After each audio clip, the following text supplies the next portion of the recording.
Bonjour à tous, c'est Gabriel, bienvenue sur cette première vidéo donc de ma chaîne, vraie première vidéo qui donc va se baser sur ma première semaine de prépa, ma première expérience en classe préparatoire. Je suis super content de vous faire cette vidéo parce que en fait ça fait pas vraiment une semaine, ça fait plutôt 2 semaines que je suis rentré. J'ai eu ma vraie première semaine, c'est-à-dire que du lundi au samedi, je l'ai eu cette semaine. Avant, j'avais eu que 5 jours. Et en fait, j'ai décidé de faire cette vidéo un peu plus tard justement pour voir un peu et pour pouvoir apprendre encore plus sur la classe préparatoire que sur une semaine où juste je découvrais. Là, sur 2 semaines, j'ai un point de vue, une vision qui est un peu plus vraie que sur 5 jours. Donc, je vais vous organiser un peu la vidéo en chapitres un peu pour que vous puissiez vous y repérer. Vous pourrez voir dans la description notamment que je vais vous mettre. Si vous êtes intéressé par tel ou tel chapitre, vous pourrez cliquer dessus pour y aller directement. Donc, on va d'abord parler un peu des cours et notamment de l'emploi du temps. Je pense que c'est une question qui est assez importante. Vous vous demandez peut-être si on travaille beaucoup en cours ou pas, ou si on a beaucoup de travail personnel. Donc ça, je vais l'aborder d'abord. Après, je vais parler aussi des profs. Donc les profs en général en classe préparatoire, est-ce que c'est les mêmes qu'au lycée ou au collège, ou est-ce que c'est des personnes totalement différentes? Ensuite, je vais aussi aborder donc la question de la charge de travail. Je pense que ça, c'est quelque chose qui est très, très questionné lorsqu'on parle de la prépa. Donc, il y aura un chapitre consacré à ça. Et ensuite, deux, trois petits thèmes comme l'ambiance ou le sommeil, ou etc., etc. Les activités sportives aussi. Donc, je vais commencer par les cours et l'emploi du temps. Donc, je vais vous afficher tout de suite mon emploi du temps, comme ça on va pouvoir en discuter un peu. Alors, comme vous pouvez voir, j'ai un emploi du temps. Donc ça, c'est l'emploi du temps que on m'a donné, donc ma prépa m'a donné. Je commence tous les jours à 8 heures. Bon, ça, vous pouvez vous dire, ouais, ça fait mal 8 heures. Comme je suis en internat, c'est-à-dire que je dors dans l'école, ça veut dire que je me lève aux alentours de 7h10, 7h15, donc ça va. Bien sûr, après ça, j'en referai une autre vidéo, mais l'internat, c'est quelque chose qui est vraiment important en prépa, parce que tous les jours avoir 20 minutes de transport, 30 minutes de transport, eh bien, euh, ça devient très compliqué. Mais ça, on le verra dans une autre vidéo. Donc, sur cet emploi du temps, vous pouvez voir que, eh bien, par exemple, lundi, eh bien, j'ai cours de 8 heures à midi, 1h30 de pause donc pour déjeuner, et ensuite j'ai de 13h30 à 17h30, j'ai cours. Vous pouvez voir aussi que ce n'est pas comme au lycée ou au collège. Je n'ai pas histoire, je n'ai pas anglais, enfin si j'ai anglais, mais je n'ai pas espagnol ou allemand, je n'ai pas art plastique, etc., etc. En fait, je vais avoir 5 ou 6 matières principales. Et donc en fait, pendant la semaine, on va faire que ça. Donc, les maths d'abord, plus important. Je suis en filière PCSI. Bon, vous allez me dire, dans PCSI, il n'y a pas maths. Mais, donc, PCSI, hein, pour vous dire, physique, chimie, sciences de l'ingénieur, il n'y a pas maths. Mais c'est quand même la matière où on a le plus d'heures. On a 11 heures à peu près. Donc, on a quand même des maths parce que, eh bien, les maths, c'est super important en scientifique. Ensuite, vous pouvez voir que, eh bien, on a beaucoup de physique aussi. Physique, donc PCSI, c'est super important. La physique et les maths, hein, dans tous les cas, dans les matières, dans les filières scientifiques, c'est les matières les plus importantes.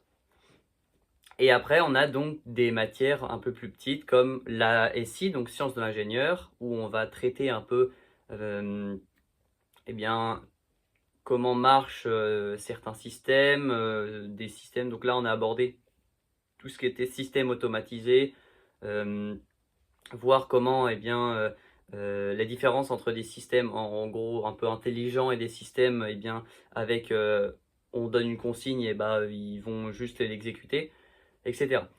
On a aussi la chimie, donc là en prépa, la chimie c'est une matière à part entière puisque je suis en PCSI, donc physique-chimie encore. Chimie c'est une matière à part entière, donc eh bien j'ai un prof de chimie qui est différent de mon prof de physique et c'est une matière à part entière, donc vous pouvez voir c'est le jeudi notamment où on regroupe toutes les heures de chimie. On a à peu près, ça dépend des semaines, si on a TP ou pas, mais on a en moyenne 3 à 6 heures de chimie par semaine. Et enfin, on va avoir aussi français, donc 2 heures le mercredi matin. Français, donc c'est un mélange français-philo. Et on va avoir aussi anglais. Donc 2 heures d'anglais le mardi après-midi. Donc, maintenant qu'on a parlé de cet emploi du temps, que je vous ai montré un peu et les cours que je pouvais avoir, on va maintenant parler des profs. Parce qu'en fait, entre le lycée et la prépa, il y a une grosse différence. Déjà, les principaux professeurs que vous allez avoir, donc par exemple prof de maths, prof de physique, chimie et SI, je ne crois pas, mais prof de maths et prof de physique, en fait, ils ont seulement votre classe. Donc en fait, il n'a pas, comme au lycée, une classe en terminale, une classe en première ou 2 classes en seconde. Il a uniquement votre classe, donc il va apprendre à vous connaître assez rapidement et en fait, il va pouvoir vous aider tout au long de l'année à vous améliorer parce qu'il va vous connaître. Ça, déjà, c'est un point qui diffère un peu du lycée et qui est assez sympa en fait parce que eh bien, on a déjà des profs qui sont assez attentionnés, ils ont envie de nous voir réussir et donc le fait qu'ils nous connaissent mieux, eh bien, ils vont pouvoir nous donner plus de conseils pour eh bien, nous aider à savoir qu'est-ce que je dois travailler ou pas, sur quoi je suis fort, sur quoi je suis moins fort, etc. etc. En général, les profs en prépa, vous allez me dire, ouais, mais dans l'emploi du temps, tu as 4 heures, par exemple, le vendredi matin, tu as 4 heures de SI, tu as 3 heures de maths le mardi matin, etc., etc. En fait, les cours en prépa, ils sont super intéressants parce que eh bien, le prof va tout expliquer. Il va vraiment expliquer très, très, très, très simplement les choses, des choses qui peuvent paraître assez abstraites, mais il va les expliquer de manière très simple pour que vous compreniez tout. Par exemple, moi j'ai un prof de chimie, de physique, par exemple, qui explique vraiment tout et en fait le cours, il est nickel, il est super clair. Et en fait, du coup, les 3 heures, elles passent rapidement parce que vous suivez le cours est intéressant, et en plus, vous comprenez un peu tout ce qui se passe. Bon, je vous rassure, en maths, en fait, ça dépend de vos profs. Moi, je sais qu'en maths, mon prof va assez vite, donc c'est assez difficile de suivre parfois. Et donc, il faut souvent revenir dessus le soir quand on n'a pas compris. Mais ça, j'y reviendrai dans la partie charge de travail qui est juste après. Donc, on a des profs qui sont très intéressants, qui nous connaissent, qui sont très attentionnés et qui donc sont passionnés par notre métier. Et donc, vraiment, ça donne des cours en fait qui sont vraiment fournis, des cours qui sont vraiment intéressants. Et donc, eh bien, les cours passent assez vite. Maintenant, on va passer à la charge de travail. Ça, c'est quelque chose qui, eh bien, est assez une question qui revient souvent quand on demande à des élèves de prépa, oui, tu travailles combien de temps le soir, etc., etc. Bon, comme vous avez vu sur l'emploi du temps, je termine en moyenne à 16h30 le soir. Donc, en fait, de 16h30 jusqu'à 23h, parce que moi je me suis fixé une limite, c'est que je ne travaille plus à partir de 23h, parce que eh bien, il faut respecter son sommeil. Le sommeil, c'est hyper important. Si on est fatigué le lendemain, on ne va pas pouvoir suivre. Donc, en fait, de 16h30 à 23h, j'ai la possibilité de travailler eh bien, sur toute cette plage horaire parce que je n'ai plus de cours. Maintenant, ça dépend aussi de la charge de travail. Moi, j'ai un prof de maths qui est très très exigeant et qui en fait donne une charge de travail qui est très conséquente. Par exemple, pour la semaine dernière, donc le dimanche, il nous envoie un Teams, donc on communique par Teams, il nous envoie un Teams et il nous dit « Ok, bon bah alors pour demain, donc il y a tous ces exos-là à faire, il y en avait 10-15, donc il y a tous ces exos-là à faire, on a une interro de cours le mardi avec des démos, des exercices à savoir refaire, des définitions à connaître par cœur. On a aussi un DM à rendre pour le lundi, plus un TD informatique. Enfin, en gros, on a beaucoup de travail en maths. Et donc, parfois, on est obligé de faire des choix. Par exemple, eh bien, on n'a pas le temps de terminer le DM ou on n'a pas le temps de faire les exercices pour le lendemain, eh bien, parce qu'on a autre chose à travailler ou que, eh bien, parfois, on doit faire une pause. Donc, les profs, ça dépend de vos profs, mais ils vont vous donner une charge de travail qui varie en fait. J'ai un extrême qui est mon prof de maths et j'ai un autre extrême qui est mon prof de physique qui lui donc fait un cours très clair et donne en fait un ou deux exos à faire pour la fois suivante.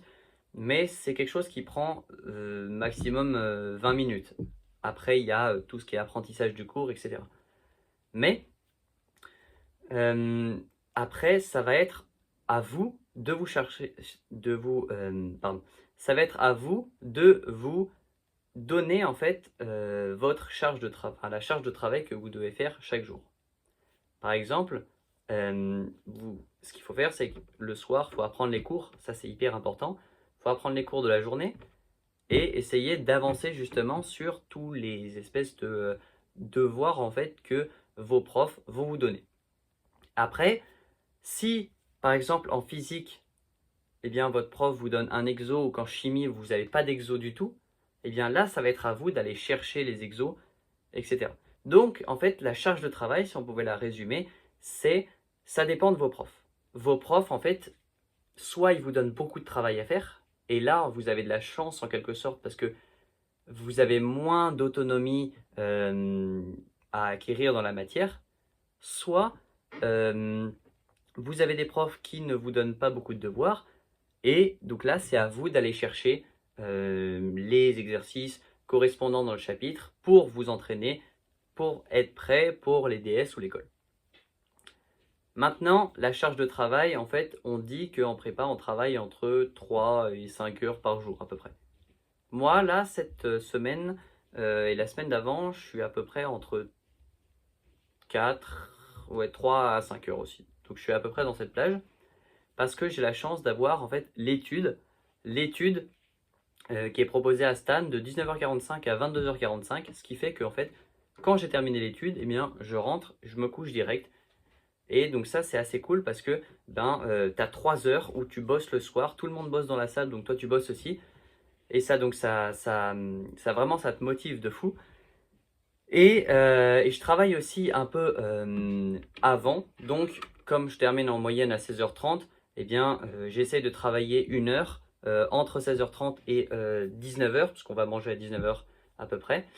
Entre 16h30 et 19h, et j'essaie aussi de me fixer des créneaux de sport. Mais bon, ça varie aussi en fonction des jours. Si on a des jours où il y a beaucoup de choses à faire pour le lendemain, eh bien on va plus travailler. S'il y a des jours où on a moins de choses à faire pour le lendemain, on va adapter. Donc en fait, la charge de travail, vous allez l'adapter en fonction des exigences de vos professeurs, en fonction d'où vous en êtes et en fonction aussi de s'il y a beaucoup de choses à faire ou non pour le lendemain. Après, il faut quand même avoir en tête que s'il n'y a rien à faire, ok, je fais rien, je vais aller faire 3 heures de foot et je me couche à 19h30. Non, c'est pas ça. Là, c'est à vous d'aller chercher vos exercices, etc., etc. Après, donc, je ferai une vidéo spéciale pour vous dire un peu mes méthodes de travail, moi, comment je procède un peu pour une journée type, qu'est-ce que je fais quand je sors, etc., etc. Maintenant, on va aborder quelques petits points rapides sur cette rentrée. Donc, d'abord l'ambiance. L'ambiance de classe, c'est une ambiance donc pour nous qui est assez studieuse. On s'est direct mis dans le bain tous ensemble. Je me rappelle que le premier soir, on avait déjà un DM de maths à faire pour le jeudi. Donc du mardi au jeudi, on avait 2 jours pour faire un DM et tout le monde dans la classe était en train de le faire et tout le monde s'aidait.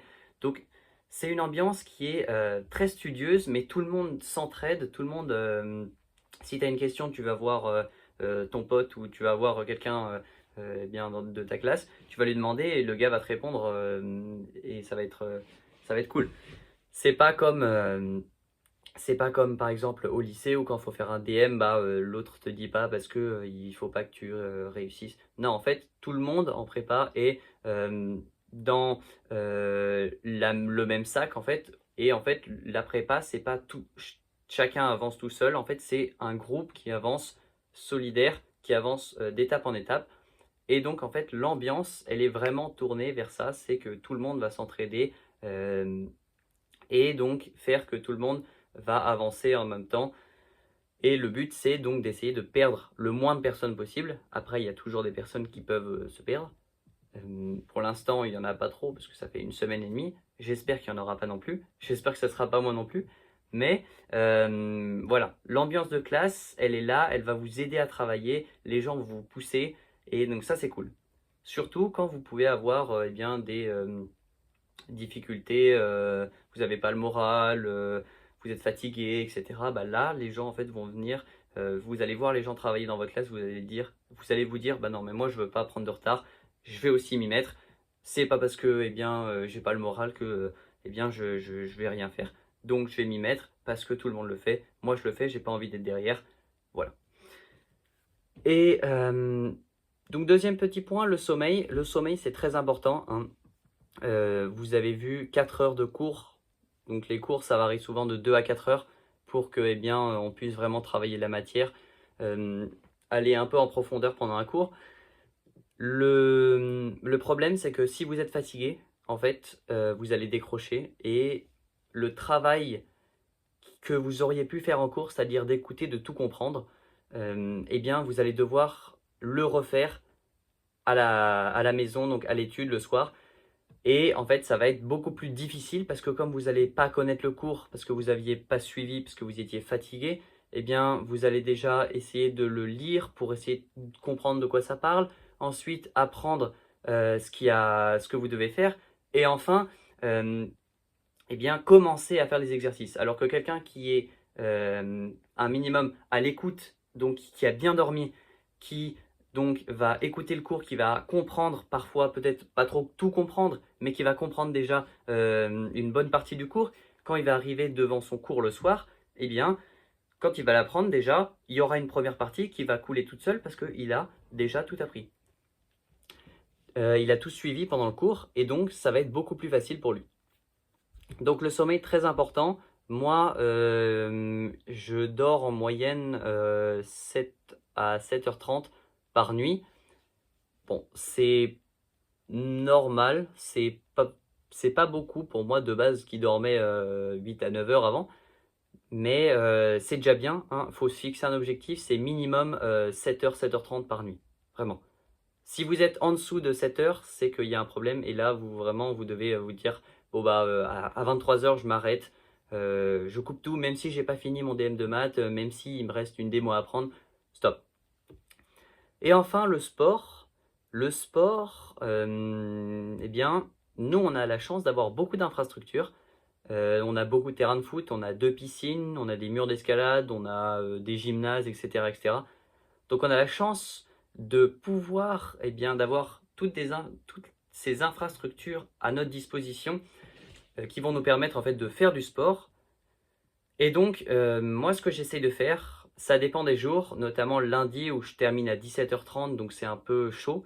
Mais j'essaie de faire peut-être 1 heure de sport par jour, à voir avec le temps si ça diminue, parce que je ne vais pas en faire plus, je pense. Mais à voir si eh bien, je calerai plutôt un jour sur deux du sport. Mais pour l'instant, j'arrive à faire du sport tous les jours, à peu près 1 heure. Et j'arrive du coup à m'organiser dans mon emploi du temps, d'apprendre mes cours le soir, etc. Pour l'instant, ça va. Écoutez, c'est la fin de cette vidéo, cette première vidéo. J'espère que j'ai pas été trop long, j'ai pas été répétitif. Je pense qu'il n'y en aura pas beaucoup d'entre vous qui vont arriver au bout. Pour ceux qui sont arrivés au bout, merci beaucoup. J'espère que ça vous a plu. Vous pouvez bien évidemment vous abonner ou mettre un commentaire si vous avez une question sur ce que j'ai dit. Je vous répondrai avec plaisir. Après, dites-vous que c'est seulement mes 2 premières semaines. C'est-à-dire que je n'ai pas l'expérience de quelqu'un qui a déjà fait 1 an de prépa. Juste, je vous présente un peu comment j'ai vu les choses pendant ces, ces 10 jours de prépa. Et bien, ça va évoluer au fil du temps, notamment avec les premiers DST qui vont arriver, les premières calls surtout, et même le rythme qui va s'accélérer. J'espère donc que cette vidéo vous aura plu. Je vous dis à bientôt. Salut!